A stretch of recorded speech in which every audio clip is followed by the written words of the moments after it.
Hello, എല്ലാവർക്കും ആദ്യം തന്നെ എൻ്റെ ഹൃദയം നിറഞ്ഞ ഓണാശംസകൾ. ഓണത്തിൻ്റെ പരിപാടികളൊക്കെ എവിടം വരെയായി? മക്കൾക്കൊക്കെ ആണെന്നുണ്ടെങ്കിലും അവധിയല്ലേ. പക്ഷേ നോർത്ത് ഇന്ത്യയിൽ ആർക്കും അവധിയൊന്നുമില്ല കേട്ടോ. ഇവിടുത്തുകാർക്ക് എന്ത് ഓണം, ഓണത്തിൻ്റെ അവധി. മിന്നു രാവിലെ തന്നെ ക്ലാസ്സിൽ പോയി. കുഞ്ഞിനെ ആണെങ്കിലും ഞാൻ നഴ്സറിയിലേക്ക് പോകാനായിട്ട് റെഡിയാക്കി നിർത്തിയിരിക്കുന്ന കേട്ടോ. ഇനി അവളെ നഴ്സറിയിൽ വിട്ടിട്ട് വേണം കടയിൽ പോയി കുറച്ച് സാധനങ്ങൾ കൂടി എനിക്ക് മേടിച്ചുകൊണ്ട് വരാനായിട്ട്. നമുക്കിവിടെ തൊട്ടടുത്ത് തന്നെ ഒരു മലയാളി കടയുണ്ട് കേട്ടോ. അപ്പോൾ എന്തെങ്കിലും നമുക്ക് നാട്ടിലെ സാധനങ്ങളൊക്കെ വേണമെന്നുണ്ടെങ്കിൽ ഓടിപ്പോയി ആ കടയിൽ നിന്ന് മേടിച്ചാൽ മതി. ഒരുപാട് ദൂരമൊന്നും പിന്നെ പോകേണ്ടി വരില്ല. ഇത്തവണ നല്ല പൈനാപ്പിളും അതേപോലെ തന്നെ ഏത്തപ്പഴവും നമ്മുടെ കായയും ചെറുപഴവും അതേപോലെ തന്നെ പായസത്തിൻ്റെ മിക്സൊക്കെ വന്നിട്ടുണ്ട്. ഞാൻ അത്യാവശ്യമുള്ള സാധനങ്ങളൊക്കെ മേടിച്ചിട്ട് വന്നിരിക്കുന്ന കേട്ടോ ഈ കാണുന്നത്. ഞാനിവിടെ 2 കായ മേടിച്ചിട്ടുണ്ട്. നാളത്തെ നമുക്ക് ആവശ്യമുള്ള ചെറിയൊരു ഒരുക്കത്തിന് വേണ്ടി, അത്രയേ ഉള്ളൂ. ഇങ്ങോട്ടാണെന്നുണ്ടെങ്കിലും രാവിലെ തന്നെ നല്ല മഴയാട്ടോ. കുറച്ച് നേരമൊക്കെ നല്ല വെയിലുണ്ടായിരുന്നു, പിന്നെ അങ്ങോട്ട് മഴ തുടങ്ങി. നാട്ടിലേക്ക് വിളിച്ചപ്പോൾ അങ്ങോട്ടും അത്യാവശ്യം നല്ല രീതിയിൽ തന്നെ മഴയാണെന്നാണ് പറഞ്ഞത്. അങ്ങനെ ഇതാട്ടോ നമ്മൾ മേടിച്ച പൈനാപ്പിൾ. അത്യാവശ്യം നല്ല വലിപ്പമുള്ള പൈനാപ്പിൾ തന്നെയാണ്, നല്ല മണമൊക്കെ ഉണ്ട്. പക്ഷേ കുറച്ച് പച്ചയായിരുന്നു. നല്ലോണം ഒന്നിങ്ങോട്ട് പഴുക്കാനായിട്ട് 1-2 ദിവസം കൂടി വേണ്ടി വരികയായിരിക്കും. ഇപ്പം ഞാനീ മേടിച്ച സാധനങ്ങളൊക്കെ എല്ലാം ഒന്ന് അടുക്കി പറക്കി എടുത്ത് വെക്കട്ടെ. പിന്നെ നമുക്ക് ഇന്നൊരു പായസം കൂടി വെക്കാം കേട്ടോ. എന്നാണെങ്കിലും നാളെ ഓണമല്ലേ. അപ്പോൾ സാധാരണ രീതിയിൽ സേമിയ പായസം അതേപോലെ തന്നെ ഗോതമ്പ് പായസമൊക്കെയാണ് ഞാൻ വെക്കാറ്. ഇന്നിപ്പോൾ ഒരു വെറൈറ്റിക്ക് വേണ്ടി ക്യാരറ്റ് സാബുദാന പായസമാട്ടോ വെക്കുന്നത്. ഈ സാബുദാന എന്ന് പറയുന്നത് നമ്മുടെ ചവ്വരി തന്നെയാണ് കേട്ടോ. അപ്പോൾ നോക്കിക്കഴിഞ്ഞപ്പോൾ ഫ്രിഡ്ജിലാണെങ്കിൽ കുറച്ച് ക്യാരറ്റും ഇരിക്കുന്നുണ്ട്, അതേപോലെ തന്നെ പാലും ഇരിക്കുന്നുണ്ട്. എന്നാൽ പിന്നെ പെട്ടെന്ന് ഉണ്ടാക്കാൻ പറ്റിയ പായസം നമ്മുടെ സാബുദാന ക്യാരറ്റ് പായസം തന്നെയാണ്. ഈ സാബുദാന കുറച്ച് നേരം വെള്ളത്തിൽ നന്നായിട്ട് ഒന്ന് കുതിർത്തി വെക്കണം കേട്ടോ. എന്നാലാണ് പെട്ടെന്ന് ഇങ്ങ് വെന്ത് വരുള്ളൂ. ഞാനിവിടെ ഒരു 1/2 കപ്പ് സാബുദാനയുണ്ട് വെള്ളത്തിൽ കുതിർത്തി വെക്കുന്നത്. 2 മീഡിയം വലിപ്പത്തിലുള്ള ക്യാരറ്റ് നല്ലോണം തന്നെ തൊലി കളഞ്ഞ് ഒന്നിങ്ങ് ഗ്രേറ്റ് ചെയ്തും കൂടി എടുക്കാവേ. എങ്കിൽ പിന്നെ ഒട്ടും തന്നെ സമയം കളയാതെ നമുക്ക് നേരെ അങ്ങനെ ഉണ്ടാക്കിയാലോ. അപ്പോൾ ആദ്യം തന്നെ 2 ക്യാരറ്റ് തൊലി കളഞ്ഞ് ഇതേപോലെ തീരെ കനം കുറച്ച് ഒന്നിങ്ങ് ഗ്രേറ്റ് ചെയ്തെടുക്കുന്നുണ്ട്. ഇങ്ങനെ ഗ്രേറ്റ് ചെയ്തെടുക്കുകയാണെന്നുണ്ടെങ്കിൽ പെട്ടെന്ന് നമ്മുടെ ക്യാരറ്റൊക്കെ വെന്ത് വന്നോളും. അതേപോലെ തന്നെ സാബുദാന വെള്ളത്തിൽ ഒന്നിങ്ങ് കുതിർന്ന് വരാനായിട്ട് വെക്കുന്നുണ്ട്. നഴ്സറിലായതുകൊണ്ട് പെട്ടെന്ന് തന്നെ ഇങ്ങോട്ട് വന്നോളും. ഒരു 1-2 മണിക്കൂർ മാത്രമേ നഴ്സറിയിൽ ക്ലാസ് ഉള്ളൂ. അപ്പോൾ അത് കഴിഞ്ഞ് മന്ന എൻ്റെ അടുത്ത് വന്നിരിക്കുന്നുണ്ട് കേട്ടോ, എങ്ങനെയാണ് പായസം ഉണ്ടാക്കണേന്ന് നോക്കാൻ വേണ്ടിയിട്ട്. സാബുദാനിയൊക്കെ ആണെന്നുണ്ടെങ്കിലും നല്ലോണം തന്നെ ഞാൻ 1 മണിക്കൂർ ഒന്നിങ്ങനെ കുതിരാനായിട്ട് വെച്ചിട്ടുണ്ടായിരുന്നു. നല്ലോണം കുതിർന്ന് വന്നപ്പോൾ ഇനിയിപ്പോൾ അതൊന്ന് വേവിച്ചെടുക്കാം. അതിനായിട്ട് ഞാനിവിടെ ഒരു 1.5 കപ്പ് വെള്ളം നന്നായിട്ട് തിളപ്പിക്കാനായിട്ട് വെക്കാം കേട്ടോ. അപ്പോൾ 1/2 കപ്പ് സാബുദാനയായിട്ട് ഞാനിവിടെ 1 മണിക്കൂർ കുതിർക്കാനായിട്ട് വെച്ചത്. ഒരു 1.5 കപ്പ് വെള്ളം നല്ലോണം തന്നെ തിളച്ച് വരുമ്പോൾ ശരിക്കും കുതിർന്ന് വന്ന നമ്മുടെ സാബുദാന ഈ വെള്ളത്തിലേക്ക് അങ്ങ് ചേർത്ത് കൊടുക്കാം.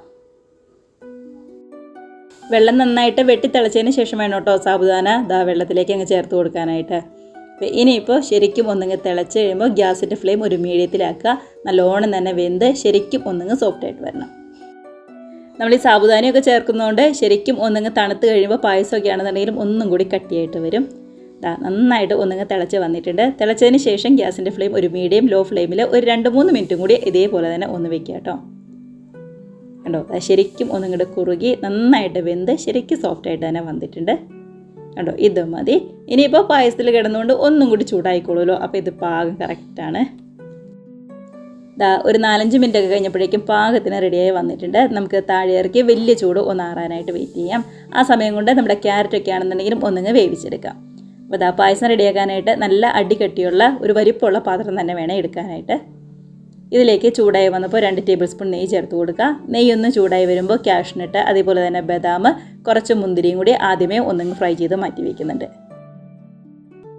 ഈ കാഷ്നട്ടും ബദാമും ഒക്കെ ഇതേപോലെ ഫ്രൈ ചെയ്ത് വെച്ച് കഴിയുമ്പോൾ തന്നെ നമ്മുടെ വായിലേക്ക് കുറച്ചൊക്കെ പോകും. അത് കണ്ടിട്ട് വേണം കുറച്ചധികം തന്നെ എടുത്ത് നിങ്ങൾ ഫ്രൈ ആക്കി എടുക്കാനായിട്ട്.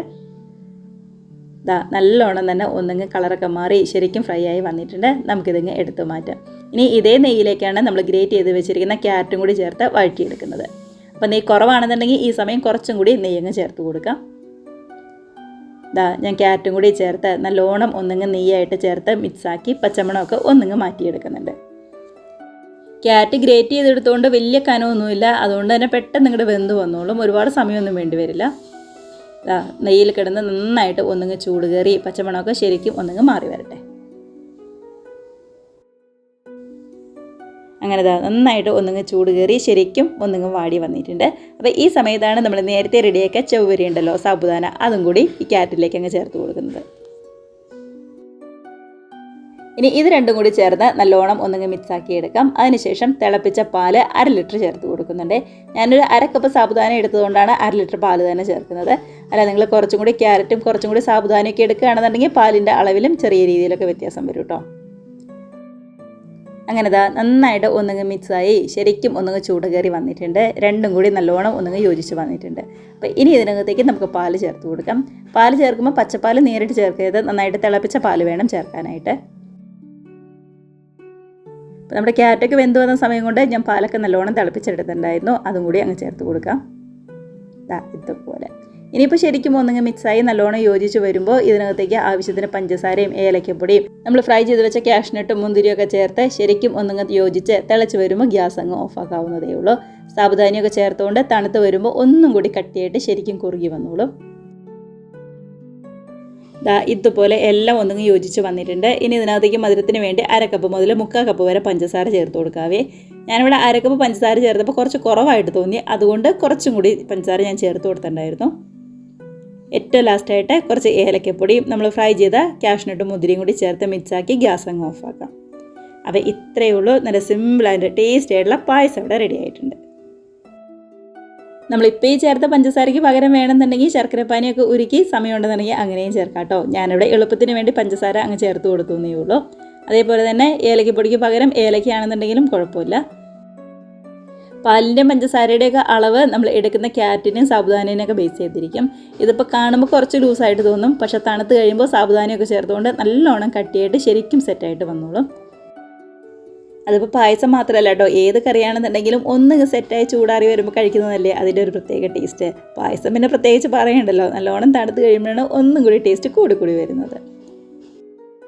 ഒന്നിങ്ങ് തണുത്ത് വരാനായിട്ട് ഞാനിവിടെ കട്ട വെയിറ്റിംഗ് ആയിരുന്നേ, കാരണം മധുരമൊക്കെ നോക്കിയപ്പോൾ നല്ല മധുരം ഉണ്ടായിരുന്നു. അപ്പോൾ ഇതൊന്ന് തണുത്ത് വന്നതിന് ശേഷം വേണം, എല്ലാം കൂടി ഒന്ന് സെറ്റായിട്ട് വന്നതിന് ശേഷം വേണം കഴിക്കാനായിട്ട്. നല്ലോണം തണുത്ത് കഴിഞ്ഞപ്പോൾ ഞാൻ ഒരു പാത്രത്തിലേക്ക് മാറ്റി കഴിക്കുന്നതാണേ. സാധാരണ രീതിയിൽ ഞാൻ സേമിയ പായസം ഗോതമ്പ് പായസമാണ് വെക്കുന്നത്. സേമിയ ഉണ്ടാക്കാനുള്ള എളുപ്പം കൊണ്ട്, പക്ഷേ ഗോതമ്പ് പായസം എനിക്ക് ഭയങ്കര ഇഷ്ടമാണ് കേട്ടോ. ഒന്ന് തണുപ്പിച്ചിട്ട് ഫ്രിഡ്ജിൽ വെച്ച് തണുപ്പിച്ചിട്ട് കഴിക്കുകയാണെന്നുണ്ടെങ്കിൽ അടിപൊളി ടേസ്റ്റാണ്. എന്താണെന്നറിയാൻ പാടില്ല, എനിക്ക് എല്ലാ പായസത്തിനേക്കാളും ഇഷ്ടം ഗോതമ്പ് പായസമാണ്. പക്ഷേ ഇതും എനിക്ക് ഭയങ്കരമായിട്ട് ഇഷ്ടപ്പെട്ടു കേട്ടോ. ഇതും ഉണ്ടാക്കാനുള്ള എളുപ്പം കൊണ്ട് തന്നെയാണ് എനിക്ക് ഇഷ്ടപ്പെട്ടത്. നല്ല മധുരമുണ്ട്, പിന്നെ ക്യാരറ്റും സാബുദാനയൊക്കെ ചേർത്തതിൻ്റെ ഒരു പ്രത്യേക ടേസ്റ്റും കൂടിയുണ്ട്. മഴയൊക്കെ ആണെന്നുണ്ടെങ്കിലും നല്ല തകർത്ത് തന്നെയാണ് പെയ്തുകൊണ്ടിരിക്കുന്നത്. അപ്പോൾ ഈ തവണത്തെ ഓണം മഴ കൊണ്ടുപോകുമോ എന്നുള്ള ചെറിയൊരു ടെൻഷൻ എനിക്കുണ്ട്. പക്ഷെ നാളെ ആകുമ്പോഴേക്കും മഴയൊക്കെ കുറഞ്ഞ് ഓണമൊക്കെ ആണെന്നുണ്ടെങ്കിലും എല്ലാവർക്കും നല്ല അടിപൊളിയായിട്ട് കളർഫുള്ളായിട്ട് ആഘോഷിക്കാൻ പറ്റട്ടെ, നമുക്കെല്ലാവർക്കും പ്രാർത്ഥിക്കാം. മഴ പെയ്തപ്പോൾ ഒരാൾ മഴ നനയാൻ വേണ്ടിയിട്ട് പുറത്തേക്ക് ഇറങ്ങിയിരിക്കുന്നത് കേട്ടോ. ഇവിടെയാണെന്നുണ്ടെങ്കിൽ ഇപ്പോൾ എല്ലാവർക്കും പനിയും ജലദോഷമൊക്കെ വന്നു തുടങ്ങിയിട്ടുണ്ട്. മഴക്കാലമാകുമ്പോൾ പിന്നെ പിള്ളേർക്ക് പ്രത്യേകിച്ച് പറയണ്ടല്ലോ. നഴ്സറിയിലൊക്കെ പോകുമ്പോഴാണെന്നുണ്ടെങ്കിലും എല്ലാ പിള്ളേർക്കും പനിയൊക്കെ ഉണ്ടെന്നുണ്ടെങ്കിൽ അതൊക്കെ പിടിച്ചുകൊണ്ട് വരുന്ന പ്രായമാണിത്. എന്നാണെങ്കിലും ഞാൻ ഒരുവിധം പറഞ്ഞ ആളകത്ത് കയറ്റിയിട്ടുണ്ട്. മിന്നു വരാനായിട്ട് ഞാൻ വെയിറ്റ് ചെയ്യാം കേട്ടോ. ഇപ്പം തന്നെ മിന്നും വരും. അപ്പോൾ എല്ലാവർക്കും ഒരിക്കൽ കൂടി എൻ്റെ ഹൃദയം നിറഞ്ഞ ഓണാശംസകൾ. എല്ലാവരും അടിപൊളിയായിട്ട് നല്ല ഹാപ്പി ആയിട്ട് ഓണമൊക്കെ ആഘോഷിക്കുക കേട്ടോ.